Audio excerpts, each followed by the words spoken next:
ဒီနေ့တော့ဒီပုံနေဘယ်လိုဆွဲလဲဆိုတော့ပြောပြမယ်။ Okay ကျွန်တော်ကလီယိုပါဆိုတော့ဒီနေ့တော့ခဏပြသွားတဲ့ပုံတွေကိုဘယ်လိုလုပ်မလဲဆိုတာလေးကျွန်တော်တို့ tutorial လေးပြပေးမယ်เนาะအဲ့တော့ပထမအဆုံးအနေနဲ့ကျွန်တော်ကတော့ဒီနေရာမှာ pen မကောက်တော့ဘူး /subject နဲ့ပဲကျွန်တော်တို့လူပုံဆွဲထုတ်လိုက်မယ်เนาะအဲ့တော့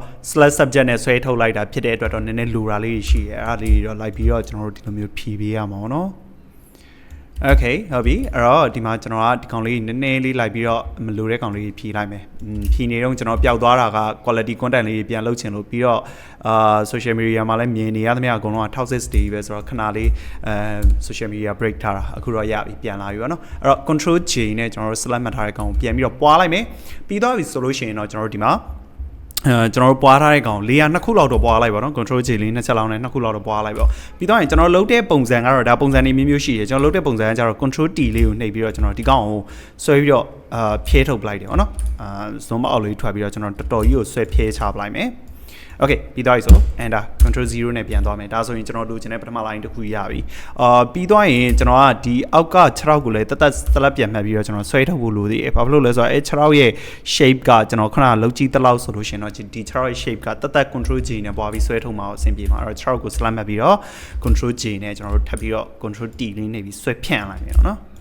Okay yeah Okay ဒါဆိုလို့ရှိရင်ဒါလို့ဆိုအဆင်ပြေရပြီးရင်တော့ကျွန်တော်တို့သူဒီဆွဲဆန့်ထားတဲ့နေရာအပြည့်ဆုံးဖြစ်မဲ့နေရာကိုကျွန်တော်ကတော့ပြန်ပြီးတော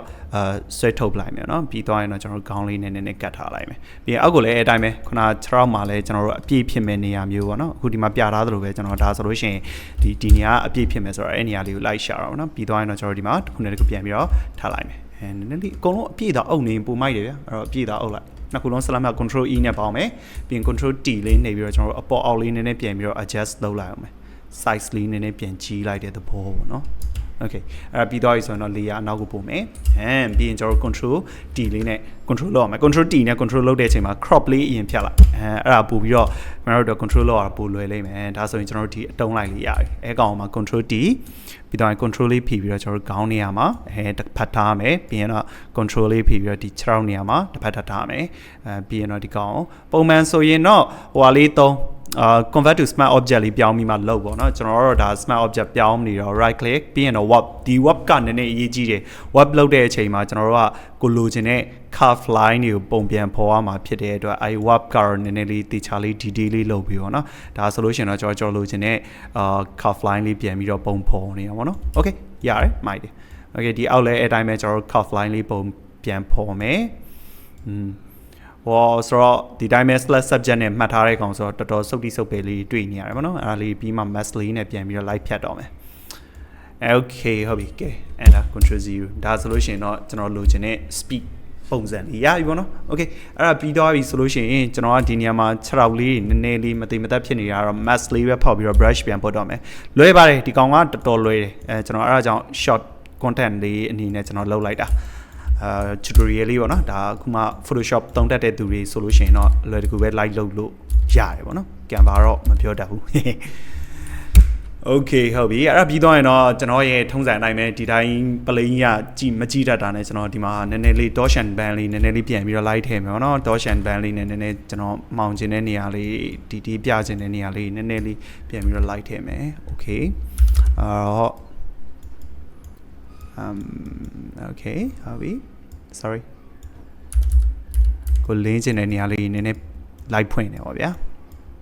ဒါပါပဲအဓိကကတော့ဘာမှ trade ထူးထူးတော့ခက်ကြီးလည်းမဟုတ်ပါဘူး